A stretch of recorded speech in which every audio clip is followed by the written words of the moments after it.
Infection prevention and control in our hospital അത് വളരെ important ആണ്. അതുകൊണ്ട് തന്നെയാണ് ഇതിൻ്റെ മൂന്നാമത്തെ സ്റ്റാൻഡേർഡിൽ 4 കോർ ഒബ്ജക്റ്റീവ് എലമെൻറ്റുകൾ കാണുന്നത്. ആറാമത്തെ ഒബ്ജക്റ്റീവ് എലമെൻറ്റും കോർ ഒബ്ജക്റ്റീവ് എലമെൻ്റാണ്. IPC3F. The organization implements the antimicrobial stewardship program and monitor the use of antimicrobial agents. Already നമ്മൾ ഡിസ്കസ് ചെയ്താണ്. ആൻറ്റിമൈക്രോബിയൽ ഏജൻസ് വളരെ കൃത്യമായ ഒരു പാറ്റേൺ നമുക്ക് ഉണ്ടാകണം, അതൊരു ഡോക്യുമെൻ്റ് ഉണ്ടാവണം.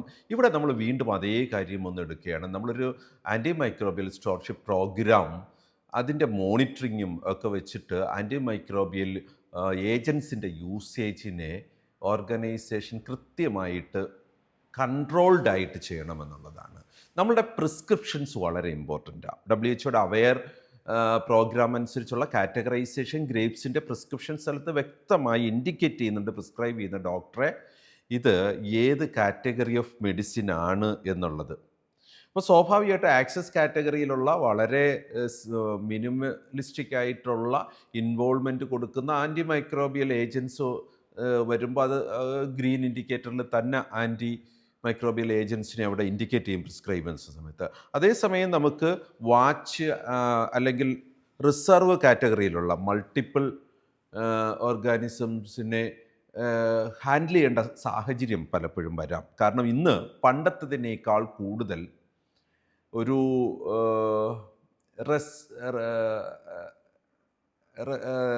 എന്താ പറയുക, റെസിസ്റ്റൻസ് ബിൽഡായിട്ടുണ്ട്. സൊസൈറ്റി കംപ്ലീറ്റ് അത്തരത്തിൽ സഫർ ചെയ്യുന്നുണ്ട്. പണ്ട് വളരെ കൃത്യമായി ഡോക്ടേഴ്സ് ആവശ്യമുണ്ടെങ്കിൽ മാത്രം ഔട്ട്പുട്ടിനെ മാത്രം ഫോക്കസ് ചെയ്ത് ആൻറ്റിബയോട്ടിക് മെഡിസിൻസ് പ്രിസ്ക്രൈബ് ചെയ്തിരുന്നെങ്കിൽ ഇന്ന് ഒരു കോൾഡോ ഫ്ലൂവോ വന്നു കഴിഞ്ഞാൽ അത് ഒരു ബാക്ടീരിയൽ ഇൻഫെക്ഷൻ ആണോ വൈറസ് ഇൻഫെക്ഷൻ ആണോ എന്ന് പോലും ഇൻവെസ്റ്റിഗേഷനിൽ പോകുകയോ ഐഡൻറ്റിഫൈ ചെയ്യാൻ ശ്രമിക്കുകയോ ചെയ്യാതെ ഇമ്മീഡിയറ്റായിട്ട് ആൻറ്റിബയോട്ടിക് എഴുതി നമ്മളുടെ നാട് ഒരു ആൻറ്റിമൈക്രോബിയൽ റെസിസ്റ്റൻസിന് AMR 2017 and 21 എന്ന് പറഞ്ഞ ഒരു പ്രോഗ്രാം തന്നെയുണ്ട്. നമുക്ക് അത്തരത്തിൽ ഒരു കാര്യത്തിലേക്ക് മൂവ് ചെയ്തു. റാഷണൽ യൂസ് ഓഫ് മൈക്രോബിയൽസ് എന്നത് നമുക്ക് വളരെ കൃത്യമായി ഇന്ന് പാലിക്കേണ്ടതാണ്. ആൻറ്റിമൈക്രോബിയൽ ഏജൻസ് ഉപയോഗിക്കുമ്പോൾ നമ്മുടെ ഹോസ്പിറ്റലിൽ ഒരു ആൻറ്റിമൈക്രോബിയൽ സ്റ്റോർഷിപ്പ് പ്രോഗ്രാം ഉണ്ടാവണം, അതിൻ്റെ മോണിറ്ററിങ് ഉണ്ടാവണം. കൃത്യമായി നമുക്ക് ഒരു ഡോക്യുമെൻറ്റഡ് ആയിട്ടുള്ള ഗൈഡ് ലൈൻസ് ഉണ്ടാവണം. നമ്മളുടെ ഏതൊക്കെ മെഡിസിനാണ് എഴുതാൻ പറ്റുന്നത്, ഏതൊക്കെയാണ് നമ്മൾ റെസ്ട്രിക്റ്റഡ് ലിസ്റ്റിലാക്കിയിരിക്കുന്നതെന്ന് ഡോക്ടേഴ്സിന് അവയർനെസ് ഉണ്ടാവണം. അങ്ങനെ ഒരു പ്രോഗ്രാമിൽ കൂടെ അവയർനെസ് ബിൽഡ് ചെയ്ത് കൊണ്ടുപോകുന്നതിന് നമുക്കൊരു ഫോറം ഉണ്ടാവണം.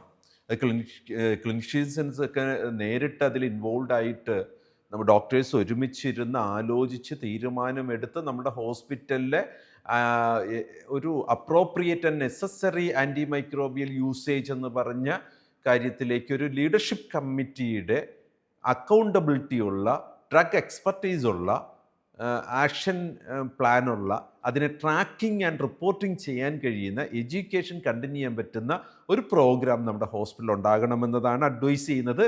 NABHൻ്റെ 5ാമത്തെ ചാപ്റ്ററിൻ്റെ 3ാമത്തെ സ്റ്റാൻഡേർഡിൻ്റെ 6ാമത്തെ objective element IPC3F. The organisation implements the antimicrobial stewardship programme and monitor the use of antimicrobial agents.